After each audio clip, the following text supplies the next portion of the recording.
오늘 우리 하나님께서 우리에게 주신 말씀은 고린도전서 10장 23절에서 11장 1절까지입니다.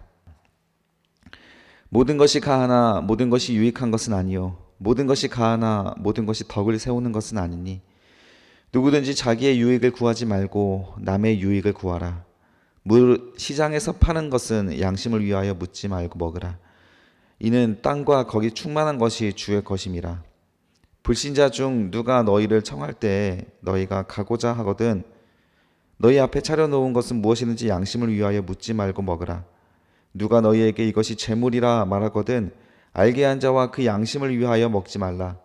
내가 말한 양심은 너희의 것이 아니요 남의 것이니 어찌하여 내 자유가 남의 양심으로 말미암아 판단을 받으리요. 만일 내가 감사함으로 참여하면 어찌하여 내가 감사하는 것에 대하여 비방을 받으리요. 그런즉 너희가 먹든지 마시든지 무엇을 하든지 다 하나님의 영광을 위하여 하라. 유대인에게나 헬라인에게나 하나님의 교회에게나 거치는 자 되지 말고 나와 같이 모든 일에 모든 사람을 기쁘게 하여 자신의 유익을 구하지 아니하고 많은 사람의 유익을 구하여 그들로 구원을 받게 하라. 아멘. 오늘 하나님 주시는 성령의 말씀, 내가 가장 예수로 행복하게 변했기 때문에 내가 가장 예수로 행복하게 변했기 때문에 라는 제목으로 주의 말씀 증거하도록 하겠습니다. 오늘은 또 우리 그리스도인들의 자유함에 대해서 바울이 계속 설교를 하고 있는 중에 또 다시 반복적으로 음식을 먹는 문제, 이 우상에게 바쳐진 제물을 먹는 문제에 대하여 다시 한번 바울이 강조하고 있는 본문입니다. 그때 우리가 가장 잘 알고 있는 그런 우리 자유함에 대한 그런 바울의 고백이었죠. 23절 보니까 모든 것이 가하나 모든 것이 유익한 것은 아니다. 또 모든 것이 가하나 모든 것이 덕을 세우는 것은 아니다. 우리 그리스도인들이 모든 것을 할 수 있습니다. 사실 우리 믿음 안에서 죄가 안 되는 영역에서는 자연스럽게 우리 성령께서 주시는 마음으로 다 모든 것을 할 수 있는 능력과 또 이 자격을 부여받았습니다. 그런데 유익한 것이 있고 무익한 것이 있다는 것이죠. 또한 덕을 세울 만한 것이 있고 덕을 세우지 않은 것이 있다는 거예요. 모든 걸 할 수 있지만 우리 안에 거하시는 성령께서 불편해 하시는 것이 있다는 거예요. 그 불편한 것들을 우리가 그냥 자유롭다, 나는 그게 옳다고 생각하고 나는 할 수 있으니까 그냥 무조건 밀고 나간다라고 하는 것이 아닙니다. 중요한 말씀이 24절에 나오죠. 누구든지 자기의 유익을 구하지 말고 남의 유익을 구하라. 나는 이게 좋아서 하는데 남에게는 좋지 않을 수 있지 않습니까? 남에게는 좋지 않은 것이 나에게 좋고 남에게 좋은 것이 나에게 안 좋고, 자, 중심을 어디에다 맞춰야 되겠냐라는 것이죠. 내가 자유를 가졌다고 내가 하고 싶은 대로 내가 좋은 것 안 좋은 것 내 마음대로 이렇게 행동한다면 그거는 사실 성령이 주시는 자유함이 아니다라는 거예요.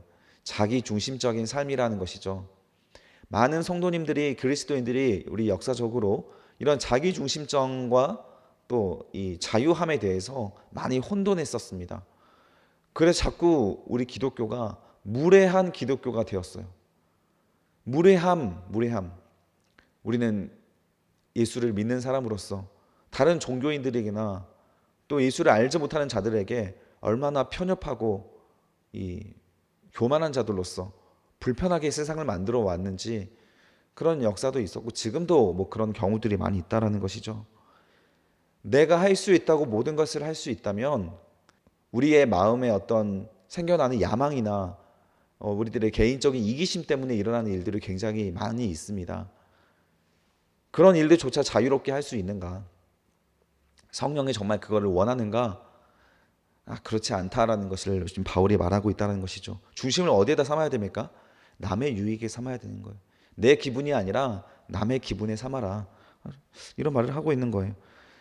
그래서 이제 바울이 말하는 게 25절에 보면 무릇 시장에서 파는 것은 양심을 위하여 묻지 말고 먹어라.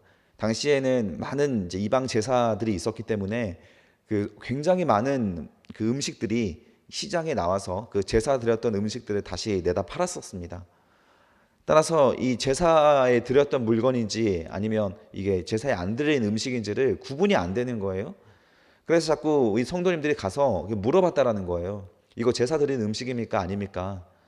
제사 드린 거면 안 사고 부정한 거니까, 또 제사 안 드린 거는 또 사서 먹고, 이런 일이 있었는데 바울이 뭐라고 합니까?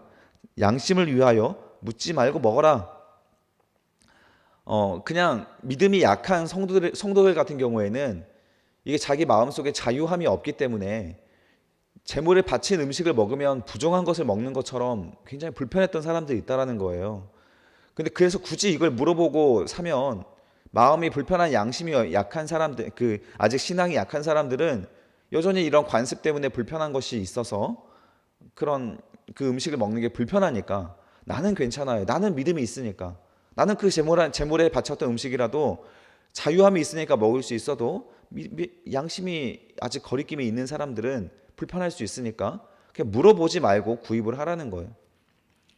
그냥 왜 그 이유가 나오죠. 26절에 보니까 이는 땅과 거기 충만한 것이 주의 것이다. 이 땅에 있는 충만한 것이 다 주님의 것이다. 밑줄 그어주십시오. 뒤에 가서 다시 한번 설명드리겠습니다. 이 땅에 있는 악하고 타락한 것이 주님의 것입니까? 그렇지 않아요. 충만한 것이요. 충만은 차고 넘치는 걸 충만이라고 하죠. 일시적이고 제한된 것을 충만이라지 않습니다.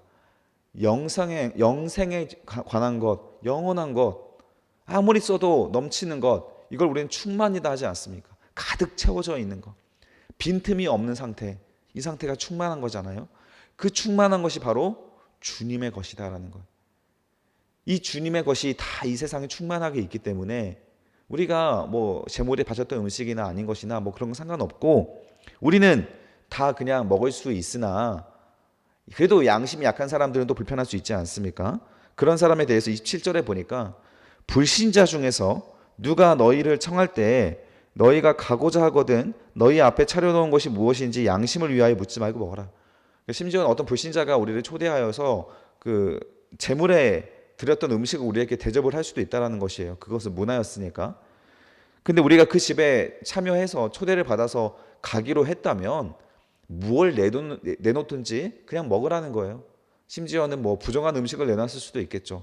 그때 뭐 돼지고기나 뭐 이런 거 나왔을 수도 있지 않겠습니까? 불신자들은 중에서는 로마 사람들이 많았고 그들은 이 돼지고기를 먹었으니까요. 그러면 그냥 먹으라는 거예요. 묻지 말고 먹어라. 28절에 보면 누가 너희에게 이것이 재물이라 말하거든 알게 한 자와 그 양심을 위하여 먹지 말라. 근데 먹어서는 안 되는 순간이 있습니다. 우리는 자유를 가졌기 때문에 불편한 음식이라도 그냥 먹을 수 있어요. 왜냐하면 이 세상의 모든 충만한 것이 다 주님의 것이니까 자유롭게 먹을 수 있다라고 주님께서 지금 말씀하셨지 않습니까? 그런데 먹지 말아야 될 경우가 있다라는 거예요. 언제 먹지 말아야 됩니까? 불신자가 이걸 대접을 했을 때 이 우리는 안 물어봤는데도 불구하고 불신자가 이 음식의 출처를 밝혔을 때요. 이거는 재물에게 바쳤던 음식인데 괜찮습니까? 라고 물어봤다면 먹지 말라는 거예요. 밝혔으니까. 누구를 위해서 먹지 맙니까? 저는 먹어도 돼요. 자유를 가진 우리는 먹어도 되지만 이 불신자들, 이 성도들은 하나님을 믿는 사람들은 정결한 것만 먹지. 이렇게 알고 있는 사람들이 밝힌 그 음식이라면 먹지 말아라. 또 알게 한 자와 그 양심, 그 불신자들의 양심이나 또 믿음이 약한 사람들을 위해서 먹지 말아라라고 하는 제한을 두고 있습니다. 그 제한은 누구 때문에 생긴 겁니까? 상대방 때문에요. 그래서 우리가 여기에서도 술이나 뭐 담배는 당연히 안 되지만 이런 것들에 대해서 먹지 말아야 될 이유가 있지 않습니까? 불신자들이 크리스찬들이 안 할 것 같은 일들이 있다면 그들을 위해서 하지 말라는 거예요. 자꾸 설명을 해야 될 것이 있으면 하지 마십시오. 그래서 좀 부유한 음식 그런 뭐 너무 비싼 음식이나 막 호텔 가니까 10 몇만 원짜리 막 이런 것들 그런 거 너무 사치하는 그런 것들도 하지 마십시오. 그냥 불신자들이 불편해할 수 있는 것들은 안 하는 게 맞다라는 것입니다. 그러나 불신자가 없어요. 또 믿음의 거릴 것이 없습니다. 그러면 해도 됩니다. 그런데 술 같은 경우에는 좀 다르다고 했죠. 이 한국에서는 사실 그 인식이 자체가 그런 인식이 됐기 때문에 혹시나 내가 술 마시고 있는 모습 다른 사람들이 보면 다른 성도라든지 믿음이 약한 사람이 보면 또 마음에 실족할 수 있기 때문에 한국에서는 하지 마십시오. 또 위험성이 있는 자리에서는 안 하는 게 맞습니다. 라고 제가 말씀드린 적이 있습니다. 자, 그 이유가 29절에 나오죠. 내가 말한 이 양심이라고 하는 것은 너희의 것이 아니라 누구의 것이다? 남의 것이다. 여러분이 가진 양심은 여러분을 위한 것이 아니라 누구를 위한 것입니까? 남을 위한 거예요. 내 양심은 내가 하나님 앞에 심판받아야 될 것인데 그게 내 게 아니라고 남의 거라고 하는 말까지 바울이 해주는 거예요. 그 남을 위해서 내 양심을 사용하라는 것이죠. 어찌하여 내 자유가 남의 양심으로 말미암아 판단을 받겠느냐? 남은 만약에 거리끼는 행동이 양심이 걸리겠다면 나까지도 그 양심에 따라서 같이 판단받게 된다라는 거예요. 그러나 나는 자유롭기 때문에 나는 사실 실질적으로는 판단받지 않습니다. 그러나 그 사람이 그의 양심으로 나를 판단했다면 나 또한 하나님 앞에 그 양심으로 판단받게 됩니다. 이걸 바로 실족이라고 하거든요. 실족. 나를 실족하게 하는 자. 그래서 교회는 좋은 게 결코 아닙니다. 정말 잘 분별해야 돼요. 때와 시기를 잘 분별해야 됩니다. 엘리야가 가뭄이 있을 때, 그 하나님의 어떤 심판의 노여움이 있을 때 온 이스라엘 백성들이 지금 다 이 선지자나 엘리사와 또 이 믿는 사람들을 주목하지 않았습니까? 그래서 너희들은 얼마나 잘났기에 이렇게 7년 동안이나 또 비가 안 내리게 만들고, 그래서 막 요단강물 다 썩어가고, 그때 이 나아만 장군이 와가지고 자기 몸이 좀 나병이 걸렸으니 그거 치료해달라고 하니까 엘리사가 이 썩은 요단강 물에 들어가서 7번 몸을 씻으라. 그래서 이제 씻었더니 몸이 깨끗하게 나와서 나아만이 너무 기뻐가지고 그 가지고 왔던 엄청나게 많은 재물을 엘리사에게 바치지 않습니까? 그때 엘리사가 거절합니다.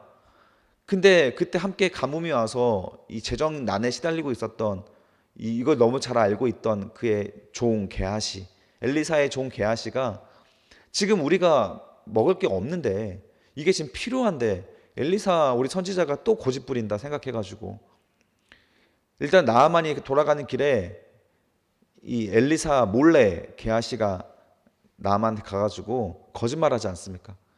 우리 선지자가 조금은 받아오라고 했습니다. 이렇게 거짓말을 해요. 그래서 조금 받아와가지고 엘리사한테 말도 안 하고 땅에 숨겨둬요. 그 자기가 가지려고 했던 거 아닐 겁니다. 엘리사와 함께 먹을 그런 식당 같은 거 준비하기 위해서 그냥 아예 엘리사 선지자는 이렇게 차마 그런 말 못 하겠으니까 내가 그냥 해야지라고 하면서 그냥 십자가를 진 거예요. 총대를 맨 겁니다. 그런데 엘리사가 그걸 다 알았잖아요. 그래서 엘리사가 뭐라고 합니까? 게하시한테 지금 우리가 이 제물을 받을 때냐? 우리가 수고하고 일하고 하나님의 역사를 하면 마땅히 받을 그런 우리의 권리가 있다는 것을 바울도 말하지 않았습니까? 그러나 이 시기와 때에 따라서 엘리사는 그걸 받으면 안 된다는 거예요. 우리가 하나님의 역사를 일을 하고 지금 세상이 우리를 주목하고 있을 때 우리는 얼마나 깨끗한지 너희는 얼마나 잘나는지 그걸 주목하고 있을 때 우리가 이걸 받으면 하나님이 지금 심판을 내리고 있는 이 시간인데 우리가 자중해야지 이걸 받아오면 어떡하냐라고 하면서 하나님 이 엘리사가 대노하지 않습니까? 그래서 결국 게하시가 손에 나병이 걸려버려요. 그 나아만이 가지고 갔던 나병이 엘리사에게 옮겨가 버립니다. 참 이렇게 이 성경은 그때와 시기에 따라서 우리는 모든 것을 할 수 있지만 우리의 양심에 따라 또는 이 다른 세상의 양심에 따라 그 양심이라고 하는 건 판단이죠. 그거에 따라 우리는 안 할 수 있다는 거예요.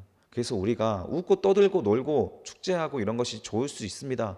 좋죠. 우리끼리 즐겁고 행복한 거 좋은데 우리의 양심과 자유함이 우리끼리 안에 이 교회 안에 있으면 반드시 세상으로부터 덕이 되지 않는다라는 거예요. 모든 것이 가하나 모든 것이 유익한 것이 아니고 모든 것이 가하나 모든 것이 덕을 세우는 것이 아닙니다. 그러면 하지 말라는 것이죠. 하지 말라는 거예요. 모든 것은 하나님의 영광을 위해서 해야 된다는 거예요. 그것이 진정한 자유함을 가지고 있는 자들의 그런 행동이라는 것입니다. 그래서 우리는 교회에서 일어나는 모든 일들을 주목하여 볼 필요가 있습니다. 지금은 이것을 할 때인가 아닌가 하나님께 물어보시고 우리가 무엇을 해야 되는지를 잘 판단해야 한다라는 것을 우리는 마음속에 새기고 신앙생활을 해가야 하는 것입니다. 32절에 유대인에게나 헬라에게나 하나님의 교회나 밑줄 그어주십시오. 거치는 자가 되지 말고, 거치는 자라는 것은 거친 돌, 걸림돌입니다. 마음에 걸림돌이 될 만한 것들을 만들지 말라는 거예요. 33절 나와 같이 모든 일에 모든 사람을 기쁘게 하여 자신의 유익을 구하지 아니하고 많은 사람의 유익을 구하여 그들로 구원을 받게 하라. 여기서는 바울이 또 자기의 자신감을 드러냅니다. 11장 1절에 보니까 내가 그리스도를 본받는 자 된 것 같이 너희는 나를 본받는 자 되라. 바울이 왜 그리스도를 함께 본받자 이렇게 말하면 되는 건데 바울은 왜 나를 본받으라고 합니까? 전에도 말했던 것처럼 바울은 그 누가 보더라도 정말 하나님의 뜻에 따라 걸어가고 있는 삶을 살았습니다. 예수님의 제자처럼 예수님처럼 살았습니다. 그래서 바울의 인생과 그 선택을 다른 사람들이 따라갈 수가 있게 되는 거예요. 그래도 너무 교만합니까? 이런 표현들이? 그렇지 않습니다. 이것은 예수님께서 명령하셨던 거예요. 우리는 작은 예수가 되어서 예수처럼 살아야 하고 다른 사람들에게 이렇게 본이 되어야 하는 거예요. 모든 것이 우리가 할 수 있으나 남을 위해서 하지 않은 것만큼 절제하고, 그래서 바울은 율법이 있는 사람들에겐 율법이 있는 모습으로, 율법이 없는 사람에겐 율법이 없는 모습으로, 좀 여러 가지 모습으로 다가가서 그들에게 예수 그리스도의 본이, 그 복음이 무엇인지를 본을 보여내고 살지 않았습니까? 바울이 자기가 가지고 있는 모든 권리를 포기하고 그렇게 살아갈 수 있었던 이유는 뭐냐면 바로 남의 유익을 위하여 구하고 살고 예수님의 하나님의 영광을 위하여 살았기 때문에 그 자기의 삶을 있는 그대로 후대의 제자들에게 자신을 따라오라고, 이 길을 따라오라고 당당하게 말할 수 있다라는 것이죠. 여기까지 우리가 이르러야 한다라는 것. 그런데 어떻게 우리가 이런 상태에 이를 수가 있습니까? 그것은 오늘 말씀 제목에 있습니다. 내가 예수로 가장 행복하게 변화가 됐기 때문에 그런 거예요. 더 이상 나의 유익을 위해 살지 않고 남의 유익, 하나님의 영광을 위해 살아가는 나의 삶이 내 스스로 보기에도 변화가 일어난 것을 경험했기 때문에 나를 본받으라라는 말을 할 수가 있는 거예요. 너희도 나처럼 예수를 만나서 이런 자유함을 누리고 성숙한 자유함을 누려서 내 기쁨만을 위한 것이 아니요 남의 기쁨을 위한 그런 삶을 살아갈 수 있는 그런 성도가 되어라. 그런 교회가 되어라. 바울은 그렇게 자신이 경험했던 변화된 행복과 기쁨이 있었기 때문에 바울은 이런 강조를 할 수 있었다는 것이죠. 따라서 우리는 안 되는 것을 쥐어짜내서 하면 바울처럼 나를 본받으라는 삶을 살아갈 수가 없어요. 남의 유익을 위해 어떻게 살아갑니까? 내가 기뻐야 기쁘고 내가 행복해야 행복하지 남이 행복한 게 왜 행복해요? 이게 되려면 진짜 예수님이 내 마음에 들어오셔서 정말로 내 인생이 말쟁이가 아니라 실존하는 내 인생의 현장들이 행복한 현장으로 바뀌어야 합니다. 거치는 것이 없어야 돼요. 걸림돌이 없어야 합니다. 그런데 그게 잘 안 되면 우리는 예수를 더 붙잡고 예수 안에서 그것을 되게 해달라고 기도를 해야 되는 것이에요. 그래서 오늘 참 어려운 말씀이지 않습니까? 남의 유익을 위하여 살라는 것, 그것은 이 세상에 있던 모든 것들이 하나님의 충만한 것이 있기 때문에 사실 우리 하나님을 붙잡고 우리 하나님 안에 놓여져 있다면 그 충만함이 우리 안에 들어와서 사실 우리는 자연스럽게 남의 유익을 위해 살아가고 성경적인 삶을 살아갈 수가 있게 되는 거예요. 오늘도 하나님은 우리에게 무엇을 하지 말고 무엇을 하라고 하는 율법을 또 주셨습니다. 그 율법이 오늘 말씀 속에 나의 유익을 내려놓을 수 있다라는, 내려놔야 한다라는 그런 자유에 대한 율법이었습니다. 그럴 때 정말 하나님이 기뻐하시는 사람이 되고 예수 그리스도처럼 이 세상의 아름다운 덕을 보여내는 사람이 되어 우리는 진정으로 행복한 삶을 살아갈 수 있게 되는 거예요. 나를 위해 살았을 때는 별로 안 행복했는데 남의 행복을 위해 살았더니 정말 예수가 주신 행복으로 자유하고 기쁜 마음으로 살아갈 수가 있게 된다는 것이죠. 우리 모두 다 이런 수준에 도달하시기를 주님의 이름으로 간절히 축복합니다. 기도하겠습니다. 살아계신 아버지 하나님 감사합니다. 오늘 이 토요일 날 아침 많이 피곤할 텐데도 하나님 주시는 이 시간은 잘 지켜서 또한 주님 앞에 나아갈 수 있도록 도와주시면 감사합니다. 우리가 정말 연약하여서 얼마나 이기적이고 내 뜻대로 살아가고 싶어 하는지 하나님 우리는 정말 성도라고 부르기도 부끄러울 만큼 너무도 연약하고 유약한 존재입니다. 심지어는 왜 그렇게 살아야 하는지도 때때로 이해가 되지도 않을 만큼 많은 충돌이 일어나고 있는 자들입니다. 주님, 성령님 우리 안에 들어오셔서 이기적이지 않게 하시고 나를 자랑하지 않게 하시고 오직 예수로 자랑하게 하시고 예수의 자유함이 우리 안에 들어와 나는 할 수 있어도 남을 위해 배려하며 남을 위해 헌신하며 살아갈 수 있는 우리들 될 수 있도록 도와주시옵소서. 주님, 주님께서 가라고 할 때 가고 멈추라고 할 때 멈추겠습니다. 주님의 때까지 최선을 다해서 살아갈 수 있는 우리들 될 수 있도록 도와주시옵소서. 감사드리며 예수님의 이름으로 기도드립니다. 아멘.